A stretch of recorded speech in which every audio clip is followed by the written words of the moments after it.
Today I'm going to talk about 3 ways to break up some ruts in your home and in your life.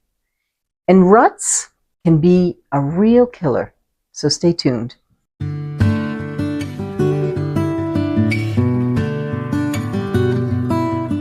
My name's Colette Roy. I'm a professional organizer for 20 years, and I just wrote a book called Clutter and Couples.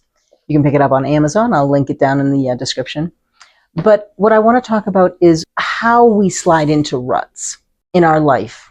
I'm going to use our home space for one, where we land things, where we pile things, how we actually might not have organization well set up inside of certain areas of the home, and how that impacts each person who's living in the home is usually not well. It's not good. Typically, we'll find that one person has a higher threshold for clutter, and that person is not really affected by the clutter as much as the one with the lower threshold. So you have 2 people who are seeing the world differently, which is common. You are not alone. This is the frequent experience that I bump into when I go into people's homes. So one of the ways that you can change a rut is to instill a pattern disruptor. That can look a lot of different ways. One of them I find to be really, really easy to do is on a seasonal basis, change the way your furniture lives in a room. You don't have to do the whole house, just do one room. Interact with the space differently, because you won't have it be in the exact same way that you're used to it. Sometimes this is a little bit challenging for people because people don't like change, but some people really do well with change. And in all honesty, it's really good for our neural pathways to get expanded, to have new things come into our lives so that we don't stay in the familiar, so that we don't stay stuck in our comfort zone. So change around your furniture. That would be the first thing. Second thing is move your art every 6 months. Your brain tunes out. I see all of my stuff up and I go, I need to actually move that around, because the second I start moving it around, I see the space differently. It's allowing for me to see my space with new eyes. Another pattern disrupt. Do that on a regular. Like, these ruts are allowing us to go on autopilot. And sometimes those ruts can actually be inside of how we connect with our partnerships as well. We might get into a flow with our partner of, oh, how was your day? You know, we have these rut-like questions, and they don't really instill a lot of breath and vitality into our relationship. Ask a completely different question than you've ever asked. Like, oh, well, I don't know. You think of something like, what was the best thing that happened to you in your workday today? Something like that, something on a positive. Anyway, in your relationship with those ruts, ways of communication, I see a lot of blaming and nagging, especially around clutter. In my book, I talk a lot about that. Indirect ways of communication, we can get into that type of rut pretty easily, because a lot of us don't know how to communicate well.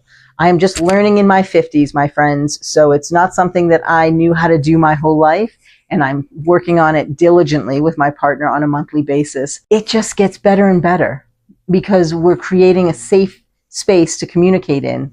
And again, it's in my book. It's a wonderful communication tool that I would highly recommend reading the book just for that, because it will move you away from these ruts of communication patterns. And then I want to say also, in our intimate life, we definitely go into ruts because we find something that works, quote unquote, for giving our partner pleasure. Then we know that they get pleasure, so we stay in that because we know it's going to have a desired outcome.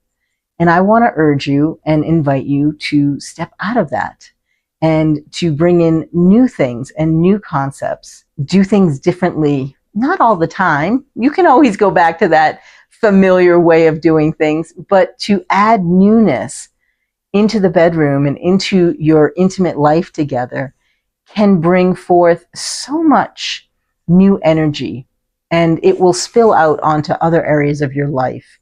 You may feel more creative in the bedroom, and that might translate into, you might feel more creative in the kitchen with your cooking, and more creative with your child rearing and parenting skills. It's an opportunity to really dive into new things and new ways of being, and being very, very conscious about the ruts that surround you, because ruts are familiar. We like them. They make us feel safe. They make us feel comfortable. There's nothing wrong with them.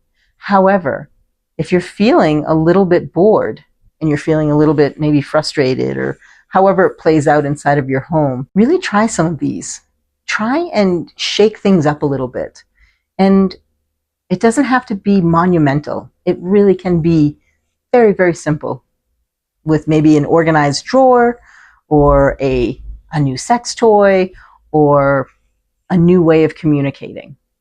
Maybe on a date, maybe on a walk. I don't know, there's so many things that you can shift, but I hope you got something out of this. Please like and subscribe. I would love for you to be in the conversation, and I'd love to hear from you. Please, in the comments, if you would, feel free to share what you got from this, and any ideas that you are hoping to shift in your life. I'd love to hear them.